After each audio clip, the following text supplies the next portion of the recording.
program. General, thank you for being with us. Look, it seems that Donald Trump now is about to start the work he feels he has to do and that he promised he would do to try and negotiate a Ukraine ceasefire. He wants to begin that immediately. He posted on social media earlier he'd had a lengthy and highly productive phone call with Vladimir Putin, around 90 minutes or so, we understand. What do you make of this? Will this ultimately result in good? Will this result in a good conclusion? Well, we all hope so. I think it's important that we find an end to this war. The real question is, what is the appropriate end to this war? How do we settle this, where Russia has, for literally the third time, the first and second time in 2014 and now in 2022, for the third time they've invaded Ukraine. And so if we can truly get to a stoppage where the sides and what the sides need are respected, then it should be a good thing. Putin apparently used Donald Trump's campaign motto of common sense, says Donald Trump upon talking about this phone call. We both believe strongly in it. We've agreed to work together very closely, including visiting each other's nations. I mean, further into the details of this call, he's talked a lot about working with Russia. That will alarm some of his NATO counterparts, won't it? There's no doubt about it. Well, I think we hopefully will be able to remember that our words all along have been nothing about Ukraine without Ukraine. So the two principals have agreed to start the negotiations, and hopefully we will see Ukraine involved in those negotiations as well.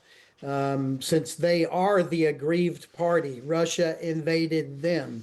This is an immoral, unjust, illegal war that is being waged on Ukraine. And so we would hope they would be a part of any negotiations into the future. What do you see a peace deal looking like when we consider what might be the conclusion here? What do you see in your mind?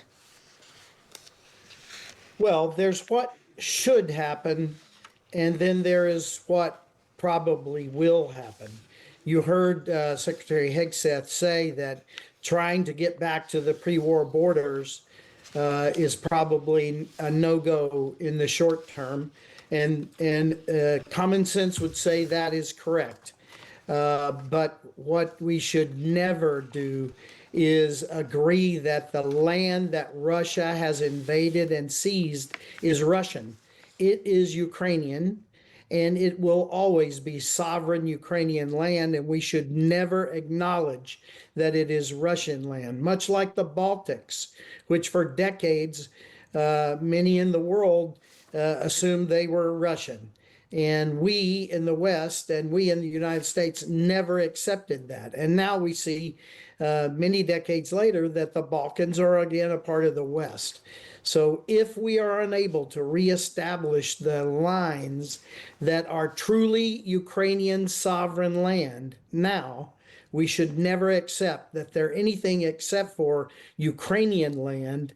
And then we will hope for in the future, much like the Baltics, that this would resolve. So are you talking about Crimea here and parts of eastern Ukraine? Crimea is Ukraine. But this has already been ruled out by the new US Defense Secretary Pete Hegseth today. He says it's unrealistic to think Ukraine can return to its pre-2014 borders. That would include Crimea and parts of eastern.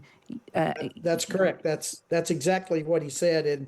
But what I am saying is that is not now that we would return to the pre-war borders, but we should never give up on the fact that these lands are Ukrainian lands and they are occupied by Russia, just like the story of the Baltics, and that at some time in the future they may return to Ukraine, just like the Baltics returned to Ukraine when people said they never would.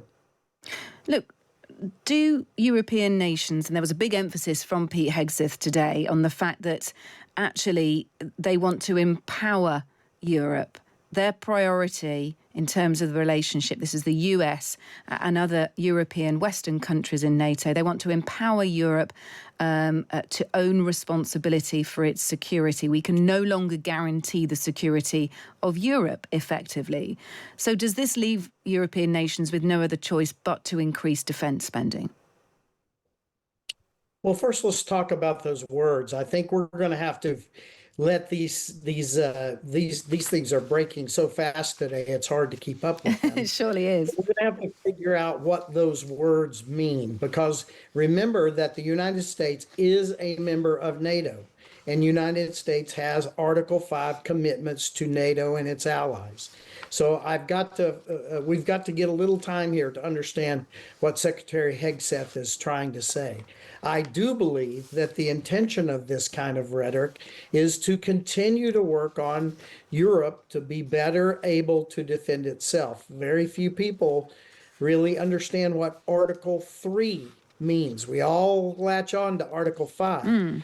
But Article 3 in shorthand essentially says defense begins at home. Every nation is responsible for contributing to its own defense and then creating capabilities to be able to contribute to the collective defense of the alliance. So I shorten that to defense begins at home.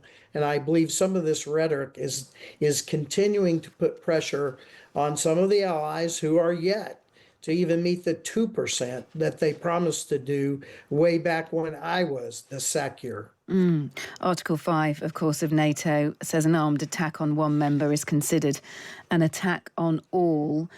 I wonder whether you think Britain and France, it would probably be, have the appetite to lead a peacekeeping force in Ukraine. Pete Hegseth, another thing he said today is that he doesn't think NATO should be involved in any resolution to the conflict. A peacekeeping force would not involve the United States and instead would involve Britain and France and would be away from any NATO involvement, any NATO branding, I suppose. Do you think Britain has the appetite for that? Do you think Britain could do that, would do that? I think it's very dangerous for me to speak for the British government and the British people.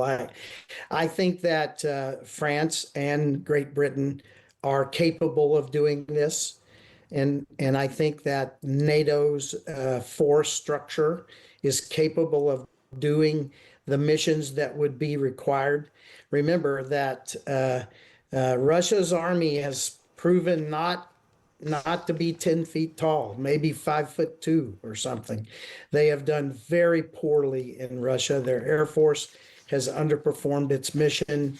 Their army has underperformed its mission. I think that NATO has the ability, with or without America, to carry on such a mission in Ukraine. But I offer you now just my opinion, not my government's opinion, certainly. I don't think that any mission in Europe will truly stand if the United States is completely divorced from that mission. I think that the United States has to be a part of it, maybe not boots on the ground, but there has to be a U.S. involvement. Okay, so this will not work without U.S. involvement, whether it's a peacekeeping force on the ground or indeed seeing this through with NATO and, let's be honest, trying to secure ongoing peace in that region. General Philip Breedlove, thank you for speaking to us. Really interesting. Former Supreme Allied Commander Europe for NATO and a retired 4-star General of the United States Air Force. Good to have you with us. We'll speak again soon, I'm sure. This is Kate Borsay. It is the evening edition on